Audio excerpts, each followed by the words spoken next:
బాహుబలి ప్రాణం పోసి పెంచుకున్న నా బిడ్డ తన కోసం ఆ పరమశివుడు రాసిన గమ్యమేంటో అప్పుడు నాకు తెలియలేదు.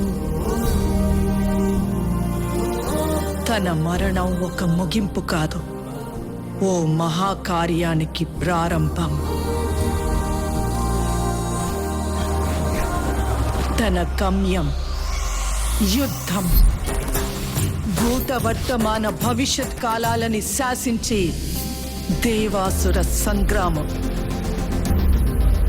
తప్పుకో విశాసుర, బాహుబలికి శిక్ష తప్పదు. సోదరా ఇంద్ర, నీకు బాహుబలి కావాలంటే నన్ను గెలిచి తీసుకో.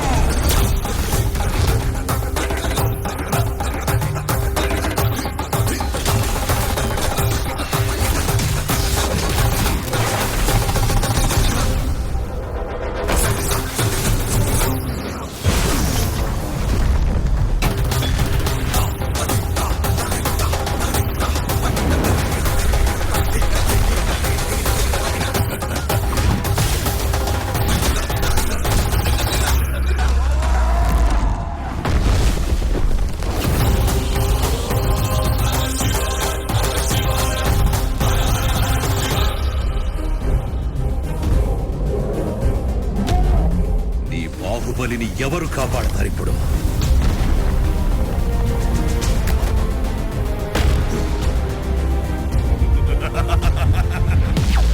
జై మహాకాల!